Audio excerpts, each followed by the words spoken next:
إن الحمد لله نحمده ونستعينه ونستغفره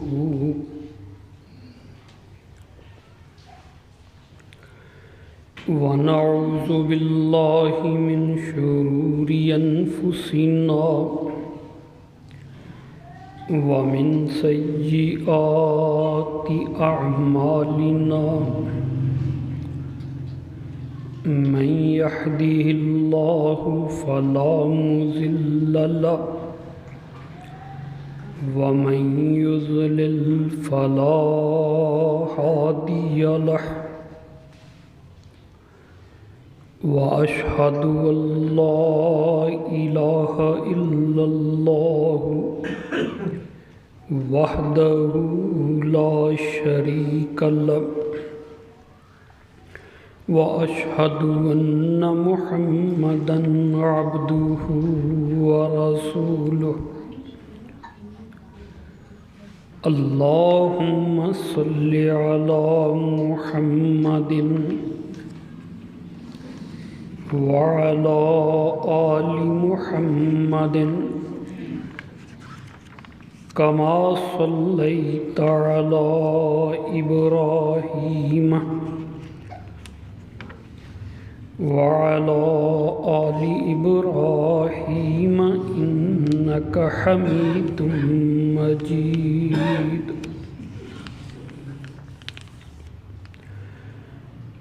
اللهم بارك على محمد وعلى آل محمد كما باركت على إبراهيم وعلى آل إبراهيم إنك حميد مجيد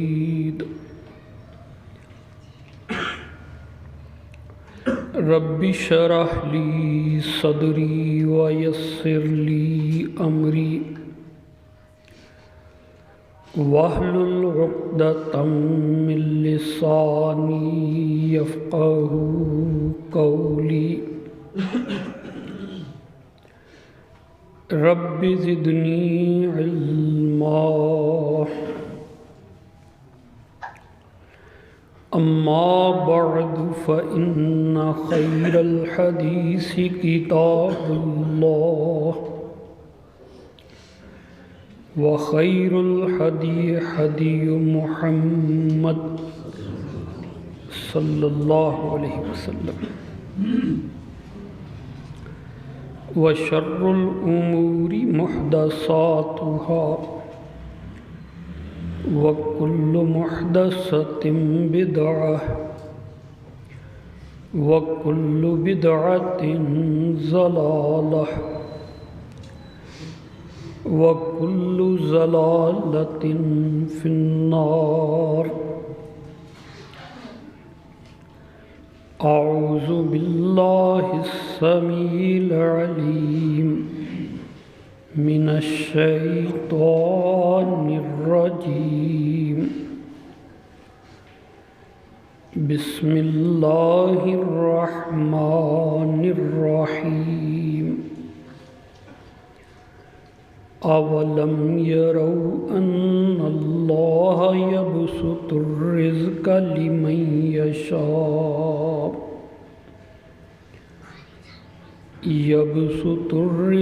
لمن يشاء ويقدر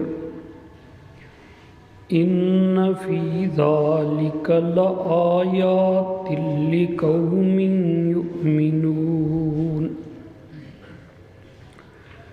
فآت ذا القربى حقه والمسكين وابن السبيل ذلك خير للذين يريدون وجه الله وأولئك هم المفلحون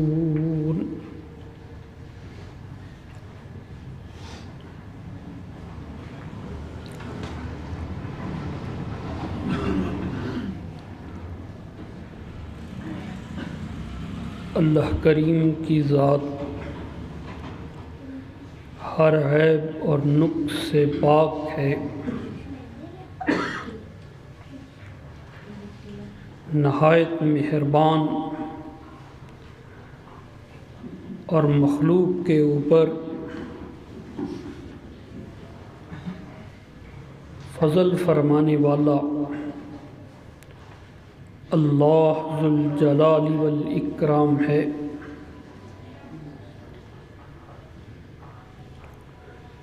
اللہ کریم محمد الرسول اللہ صلی اللہ علیہ وآلہ وسلم پر بے شمار درود و سلام نازل فرمائے۔ اللہ کریم جب انسان کو دنیا میں لاتا ہے اس کو ایک پہچان عطا فرماتا ہے۔ انسان کو پتہ چلتا ہے میں فلاں کا بیٹا ہوں، فلاں میری ماں ہے، فلاں میرا دادا ہے، یہ میری قوم ہے، یہ میرا قبیلہ ہے، یہ میری بولی ہے، یہ میرا علاقہ ہے۔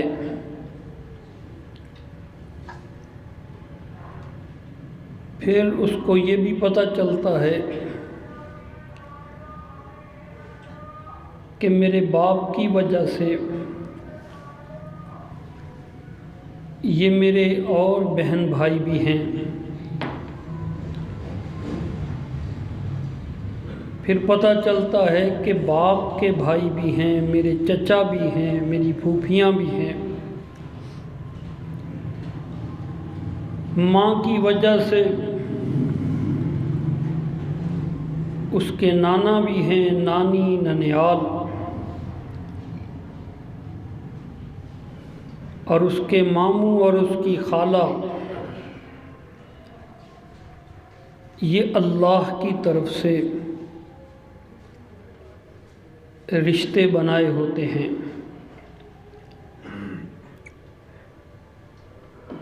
اور کبھی انسان خود سے بھی رشتے بناتا ہے، نکاح کر کے، بیوی بنا کے، خامد کا انتخاب کر کے، اور پھر ساس اور سسر اور برادر نسبتی کا تعلق، یہ سب اس کی پہچان ہیں۔ اکیلا انسان دنیا میں کوئی نہیں، انسانوں کی برادری کا فرد ہوتا ہے۔ اللہ کہتے ہیں انسان تو بھی اکیلا نہ جی، تو ان کا بھی سوچ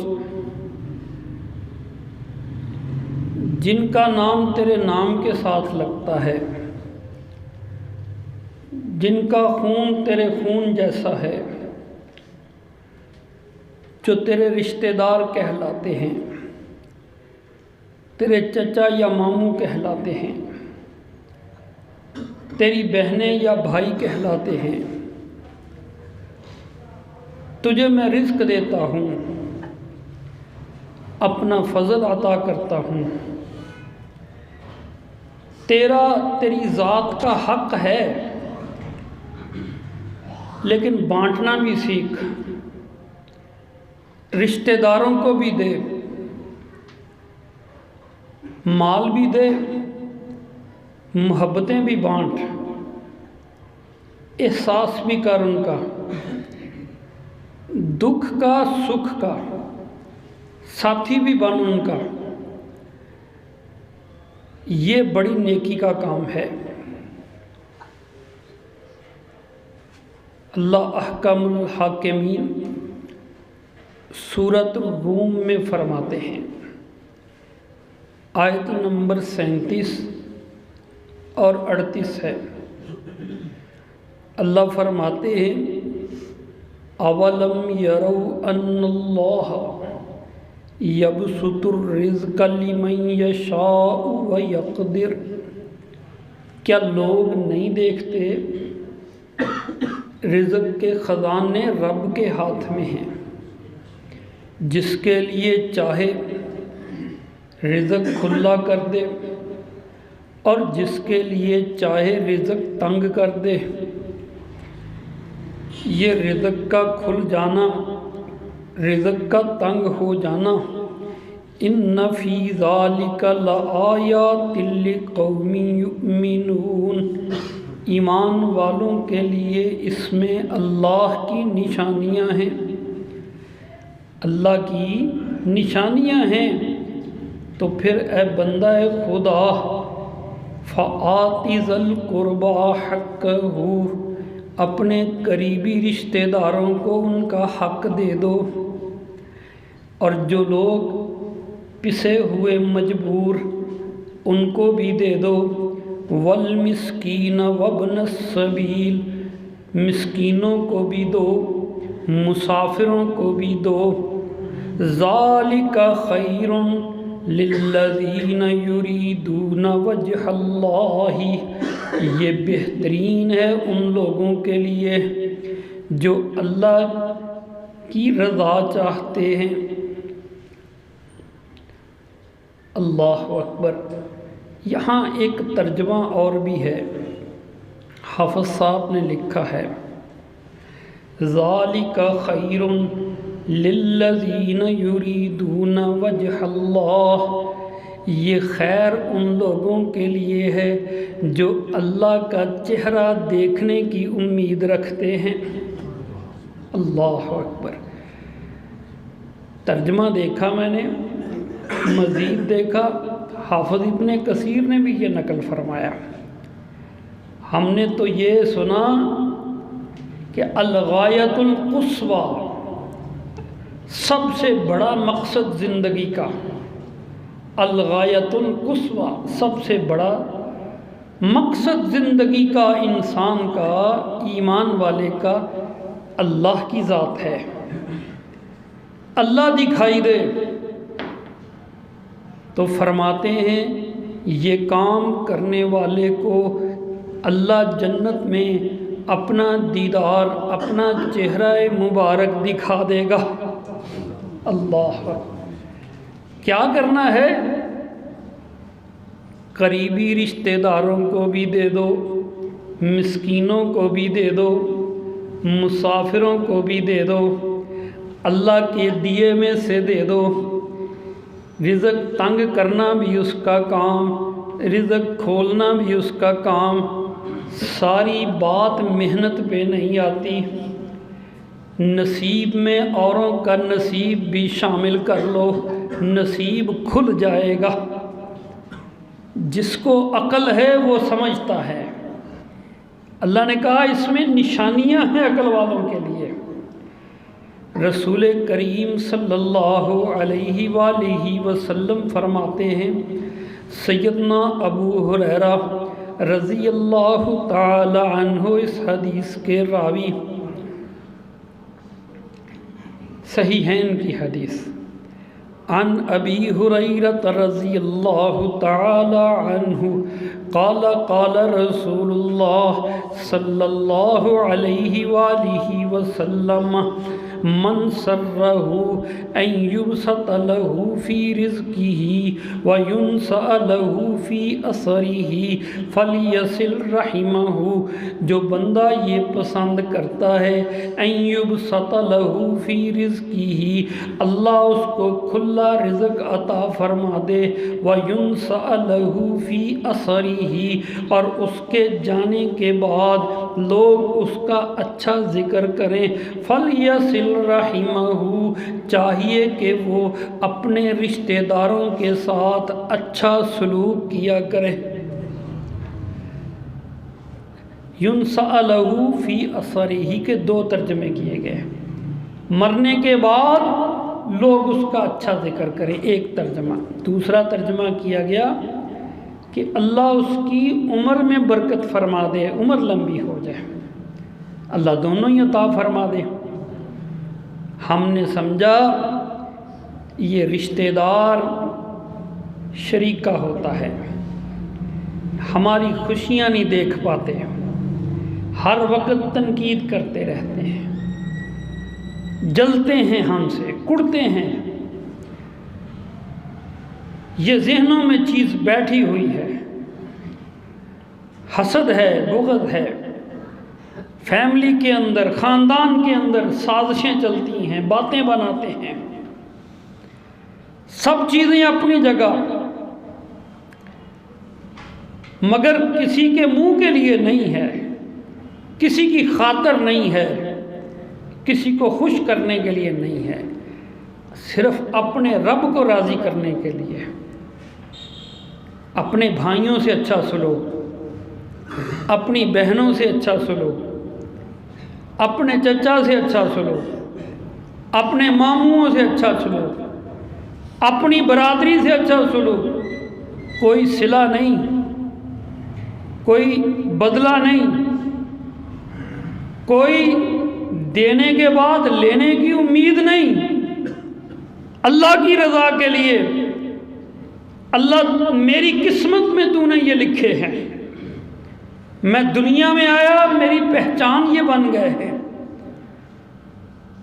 یہ تو نے میرے رشتہ دار بنائے ہیں، اور اللہ اگر تو نے مجھے بانٹنے کی ڈیوٹی دے دی ہے، مجھے رزق دے دیا ہے، تقسیم کرنے پہ لگا دیا ہے، تو اللہ میں تیرے حکم کے آگے جھک گیا، میری بھی ضرورتیں پوری فرما، اللہ ان کی بھی ضرورتیں پوری فرما۔ جو بندہ یہ سوچتا ہے اس کے رزق میں بھی برکت پڑتی ہے، اس کی عمر میں بھی برکت پڑتی ہے، اور اس کے جانے کے بعد اس کا ذکر خیر بھی ہوتا ہے، وہ لوگوں کی بد دعائیں نہیں لیتا، لوگ اس کے لیے دعا کرتے ہیں۔ اللہ احکام الحاکمین فرماتے ہیں ذالک خیرون، یہ رشتہ داروں کو حق دینے والا، یہ مسکینوں کو حق دینے والا، یہ مسافروں کو حق دینے والا، ان کو دے دینے والا، ذالک خیرون، یہ بھلائی کا کام، یری للذین یریدون وجہ اللہ، جو یہ کام کرتے ہیں وہ اللہ کے چہرے کی زیارت کر لیں گے، مل جائیں گے اللہ کو۔ اللہ اکبر، اللہ اکبر۔ بندہ سمجھتا ہے میں نے جوڑ لیا، میں نے رکھ لیا، سنبھال لیا، نہیں، جو اللہ کے اکاؤنٹ میں جمع کرا دیا وہ رکھ لیا، جو رب کے لیے آخرت کے خزانے میں جمع کرا دیا وہ رکھ لیا۔ اللہ ہمیں سیدھا سوچنے کی توفیق عطا فرمائے۔ اللہ اکبر کبیرہ۔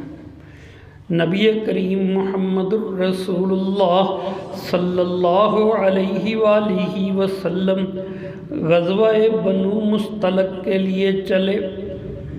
سن 5 ہجری رسول کریم صلی اللہ علیہ وآلہ وسلم کی عادت جانے کے لیے ایک بیوی کو ساتھ لے کے جاتے۔ ازواج مطہرات کے درمیان قرعہ ڈالا، سیدہ عائشہ رضی اللہ عنہا کا نام نکلا۔ رسول محترم صلی اللہ علیہ وسلم سفر پہ چلے گئے، اللہ نے فتح عطا فرمائی، غزوے سے واپسی شروع ہو گئی۔ سیدہ عائشہ ابھی نوخیز عمر والی، تھوڑا وزن، سواری پہ بیٹھی، محسوس ہوئے ہی نہ ایک جگہ پڑاؤ ڈالا۔ سیدہ عائشہ رضی اللہ عنہا اونٹنی سے اتری، قضائے حاجت کے لیے گئی۔ واپسی پہ دیکھا گلے کا ہار موجود نہیں، پریشان ہو گئیں، تلاش کرنے لگ گئیں، اور پیچھے کوچ کا وقت آ پہنچا۔ کوہاروں نے اونٹنی کو اٹھایا، اس کے اوپر پالکی کو رکھا، محسوس ہی نہ ہوا کہ اماں جی اس میں موجود ہیں کہ نہیں، اور قافلہ چلنے لگ گیا۔ اور جب سیدہ عائشہ رضی اللہ عنہا واپس آئیں، دیکھا تو قافلہ جا چکا، رونے لگ گئیں، وہیں پہ بیٹھ گئیں، اور اسی دکھ میں، اسی انتظار میں تھک کے وہیں آنکھ لگ گئی۔ رسول کریم صلی اللہ علیہ وآلہ وسلم کی عادت تھی ایک صحابی کو قافلے کے پیچھے پیچھے آنے کا کہتے، تاکہ کوئی چیز قافلے کی رہ جائے، کسی کا سامان پیچھے رہ جائے تو وہ مجاہد اٹھاتا چلا آئے۔ سیدنا صفوان ابن معطل رضی اللہ تعالی عنہ کی ڈیوٹی لگی ہوئی، دیکھا کہ ایک کپڑا اوڑے ہوئے بندہ لیٹا ہے۔ جناب صفوان قریب گئے اور جب نگاہ پڑی، پردے کا حکم آنے سے پہلے اماں جی کو دیکھا، منہ سے زور سے نکلا، انا للہ وانا الیہ راجعون۔ حرم رسول اللہ کی بیوی ادھر۔ آواز سن کے سیدہ کی آنکھ کھل گئی، فوراً اپنے آپ کو ڈھانپا۔ صفوان اور کوئی لفظ نہ بولے، اپنی اونٹنی کو بٹھایا اور جناب عائشہ اس پہ بیٹھ گئی۔ تیزی سے سفر کرتے ہوئے رسول اللہ صلی اللہ علیہ وآلہ وسلم کے قافلے میں آ ملی۔ ایک واقعہ، ایک حادثہ ہوا، اللہ اکبر، منافقین کی زبانیں کھل گئیں، باتیں کرنے لگ گئے، الزام لگانے لگ گئے، مدینے میں افواہیں گردش کرنے لگ گئیں، اور نبی کو غیب کا علم ماننے والوں ذرا غور کرو اس بات پہ۔ کسی کی بیوی پہ الزام لگے، سارا شہر باتیں کرے، حقیقت نہ معلوم ہو تو وہ شریف آدمی کا جینا کیسے ہو جاتا ہے، کیسے اٹھنا، کیسے بیٹھنا۔ کجا یہ کہ انبیاء کا سردار ہو، اتنی بڑی عزت والا، اور مدینے میں دشمن سامنے بھی نہ آئے اور باتیں بھی کرے، بڑی تکلیف ہے، اضطراب ہے، گھر میں آتے ہیں جاتے ہیں۔ سیدہ عائشہ رضی اللہ عنہا کو ان کی خادمہ بتا دیتی ہے کہ بی بی آپ کے اوپر الزام لگا ہے، اللہ کے رسول اس وجہ سے۔ جناب عائشہ ان کو تو بخار چڑھ گیا، طبیعت خراب ہو گئی، سنبھالنا مشکل ہو گیا، امی ابا کے گھر منتقل ہو گئی۔ کئی دن گزرے، رسول اللہ صلی اللہ علیہ وآلہ وسلم پوچھتے ہیں، کبھی خادمہ بریرہ سے، کبھی سیدنا علی سے، کبھی کسی سے، کہیں سے کوئی حقیقت اور صداقت، کوئی گواہی، کوئی شواہد مل جائیں۔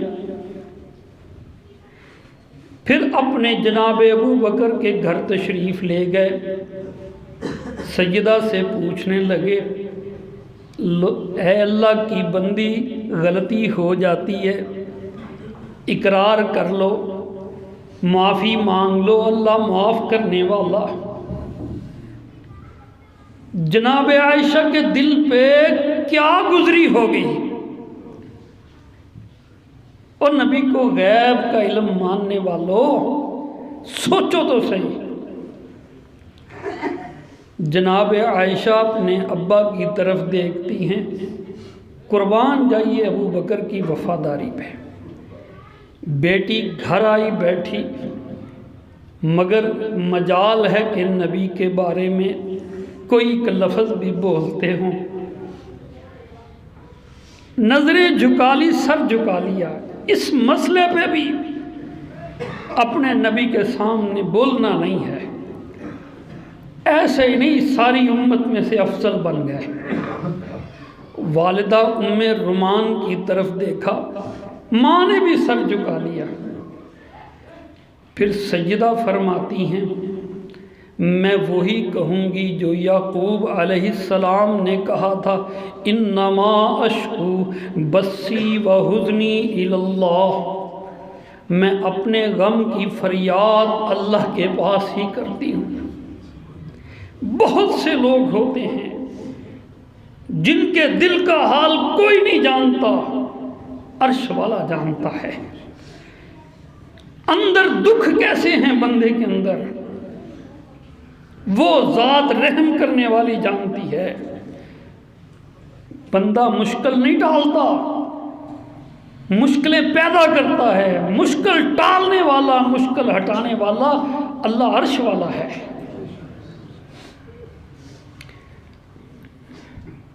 اللہ اکبر! اماں جی نے کہاں شکایت لگا دی؟ سیدہ عائشہ رضی اللہ عنہا نے کس کو پکارا؟ یہ بات کرنے کی دیر تھی۔ کہتی ہیں اللہ کے رسول صلی اللہ علیہ وآلہ وسلم کی کیفیت بدلنا شروع ہو گئی۔ ہمیں معلوم تھا کہ یہ وحی کی کیفیت ہے۔ ہم نے آپ کے اوپر چادر دے دی، وحی نازل ہوتی رہی، اور جب وحی نازل ہو گئی، پسینہ اللہ کے نبی کو آیا ہوا، چادر ہٹائی تو رسول اللہ صلی اللہ علیہ وآلہ وسلم نے فرمایا، عائشہ تجھے بشارت ہو، سیدہ عائشہ کی پاک دامنی میں اللہ نے 10 آیتیں سورہ نور کی نازل فرما دی۔ عائشہ کہتی ہیں، میں سوچتی تھی کہ اللہ میری پاک دامنی کا ضرور بتائے گا، مگر میں سوچتی تھی کہ اللہ خواب میں بتا دے گا، اللہ الہام کر دے گا۔ میں تو اپنے آپ کو اس قابل ہی نہیں سمجھتی تھی کہ میری عزت کے لیے اللہ آیتیں نازل فرمائے گا جو قیامت تک امام مصلی پہ کھڑا ہو کے تلاوت کرتا رہے گا۔ اور کون ہے لوگ جو عائشہ رضی اللہ عنہا کے بارے میں گستاخیاں کرتے ہیں، اور جس کی عزت اللہ کرتا ہے، ہم کیوں نہ اس کی عزت کریں؟ اللہ نے دیکھو کہا کیا اپنے نبی کو، اے نبی، عائشہ تیرا انتخاب تھا کہ میرا انتخاب تھا؟ یہ میری پسند تھی، تو نے سوچ بھی کیسا لیا کہ میری پسند ناپاک ہو سکتی ہے، غلط ہو سکتی ہے۔ لولا اذ سمعتموہ ظن المؤمنون والمؤمنات بانفسہم خیرا، اور تم نے سنتے ہی کیوں نہ کہا کہ یہ بکواس ہے، جھوٹ ہے، نبی کی گھر والی ایسی نہیں ہو سکتی۔ اللہ اکبر کبیرہ! حدیں لگنے لگ گئی ہیں، الزام لگانے والوں کے اوپر 80 کوڑے برسنے لگ گئے۔ مصطح بن اساسہ رضی اللہ عنہ، ان کے اوپر بھی الزام لگا، ثابت ہوا، 80 درے ان کو بھی لگ گئے، جھوٹا الزام لگایا۔ مصطح جناب ابو بکر کے خالہ کے بیٹے تھے، ان کا خرچہ چلتا تھا جناب ابو بکر کے گھر سے۔ سیدنا ابو بکر کو بڑا ہی غصہ، کہا آج کے بعد اس کو ایک درہم بھی نہیں دوں گا۔ میری بیٹی پہ الزام لگایا اس نے، خرچہ بند۔ اللہ نے فرمایا تو اپنے لیے خرچہ دیتا تھا کہ میرے لیے خرچہ دیتا تھا؟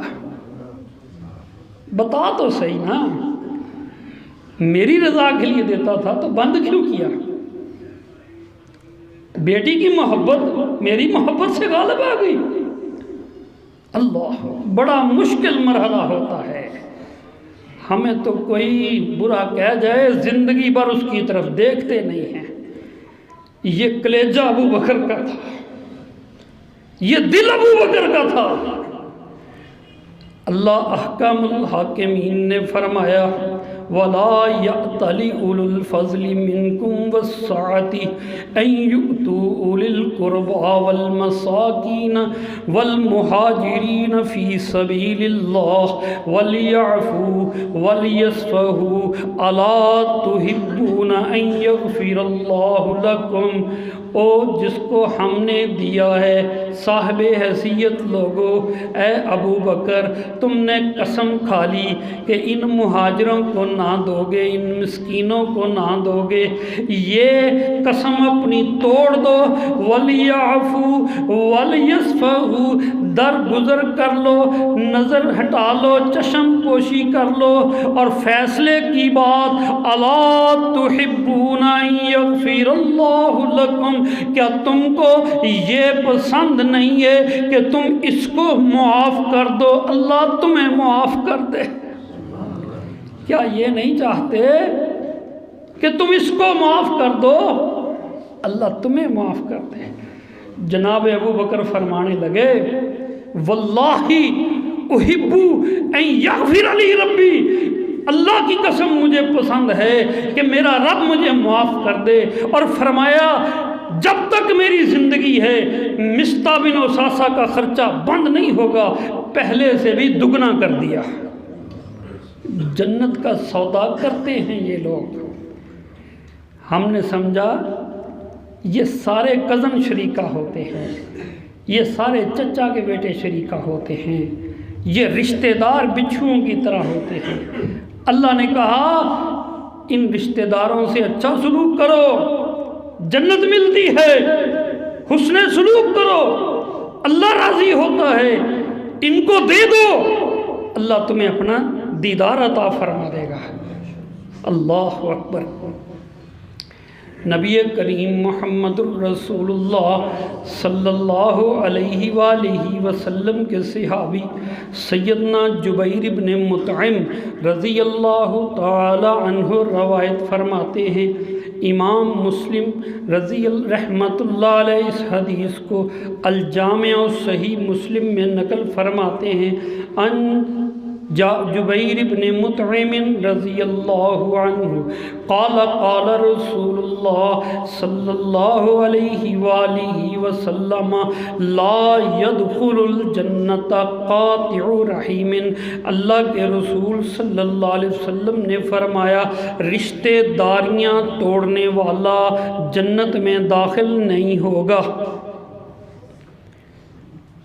رشتہ داریاں توڑنے والا، ادھر کی بات ادھر لگا دی، درمیان میں نفرتیں پھیلا دی، بلا وجہ بول چال بند۔ اللہ اکبر۔ اللہ فرماتے ہیں، آپ سورہ محمد کی تلاوت کیجئے، اس کی آیت نمبر 22 اور 23، اور اللہ کے نبی نے یہ آیت پڑھ کے بتائی تھی کہ کچھ لوگ ایسے بھی ہوتے ہیں جب ان کے پاس پیسہ آ جاتا ہے، جب اس کے پاس اقتدار آ جاتا ہے، ان کا دماغ بدل جاتا ہے، آنکھیں اندھی ہو جاتی ہیں، کان بہرے ہو جاتے ہیں، پھر وہ زمین میں بدتمیزیاں کرتے ہیں، فساد پھیلاتے ہیں، اور جو ان کے اپنے رشتہ دار ہوتے ہیں ان سے بھی منہ موڑ لیتے ہیں، پہچاننے سے انکار کر دیتے ہیں کہ یہ میرا چچا ہے یا میرا ماموں ہے یا میرا خالو ہے۔ یہ قرآن مجید آپ پڑھیے، سورہ محمد نبی پاک کے نام پہ ہے، اور اس کی آیت نمبر 22 اللہ احکام الحاکمین فرماتے ہیں فَهَلْ عَصَيْتُمْ إِن تَوَلَّيْتُمْ أَن تُفْسِدُوا فِي الْأَرْضِ وَتُقَطِّعُوا أَرْحَامَكُمْ فَأُولَئِكَ الَّذِينَ لَعَنَهُمُ اللَّهُ فَأَصَمَّهُمْ وَأَعْمَى أَبْصَارَهُمْ۔ اللہ فرماتے ہیں قریب ہے، ان تولیتم، اگر تم کو اقتدار مل جائے، اگر تم صاحب حیثیت بن جاؤ، ان تفسدوا فی الارض، کہ زمین میں تم فساد مچانا شروع کر دو، وتقطعوا ارحامکم، اور اپنے رشتہ داروں سے تعلق توڑنا شروع کر دو، اولئک الذین لعنہم اللہ، ایسا کرنے والوں پہ اللہ کی لعنت،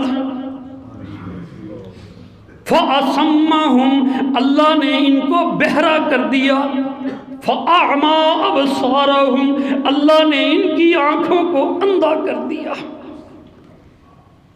دکھائی دیتے تھے، سنتے ہیں، دیکھتے ہیں، تو اندھا بہرے کا مطلب کیا ہے